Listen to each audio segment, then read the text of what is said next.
Hello guys, welcome to Chicken and Rabbit Corner. Magtuturo tayo ng paano gamutin yung mange. Yung ganito, fungal infection ng rabbit. Okay, timbangin natin.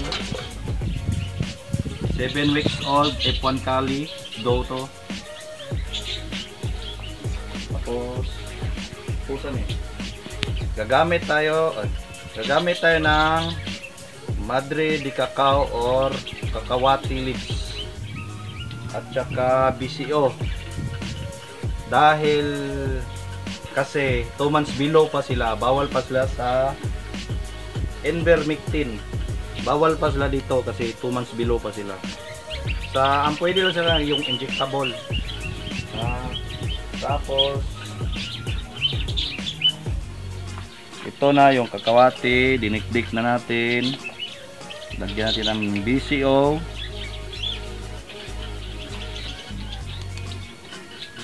Tapos gumamit kayo ng cotton buds.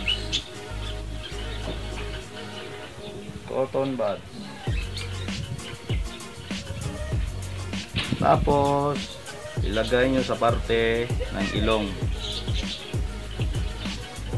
Itong may infection.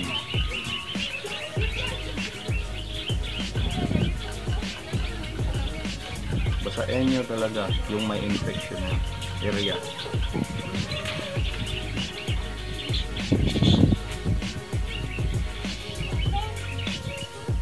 Ilong niya. Tapos tingnan natin sa ears. Kasi yan talaga ang may madaling magka-mange.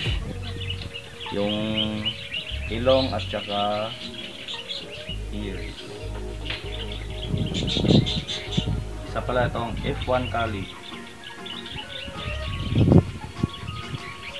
Shout out pala MRTC boys.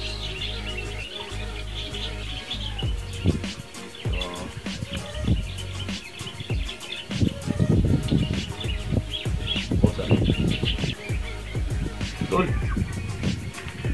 Tapos na nating lagyan siya at ito siya, ibibiyahe siya sa Malay-Balay, Bukidnon.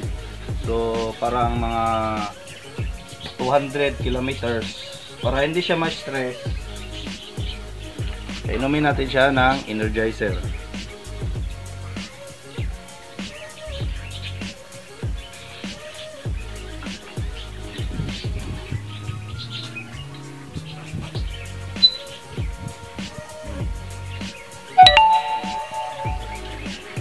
Wala ni clean up man ni, unsa man ni?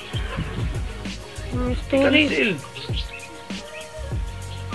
Pagkatapos natin linisan, lagyan natin siya ng Energizer. Mga 3 patak.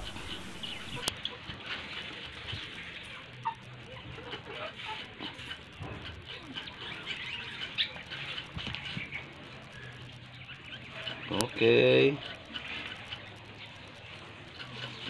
Pusa. Pagkatapos natin lagyan siya ng Energizer, pag dumating na siya doon sa lugar, malayo kasi, kailangan muna natin ipapahinga siya ng 2 hours. Tapos magbigay tayo ng Aprilite para prevention talaga, para hindi mag-diarrhea. Kasi ang Aprilite, meron na siyang electrolytes, complete na talaga. Okay. At saka para maging strong yung respiratory niya, bigyan natin siya ng Broncure 0.50 ml. I-syringe nyo lang diretso. 3 to 5 days lang gamutan para talaga mabisa to.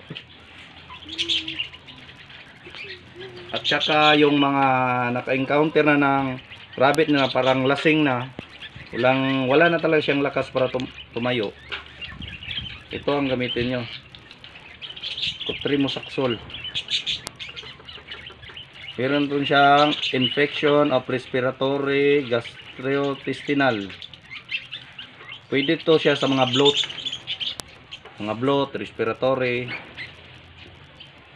Probe na namin to.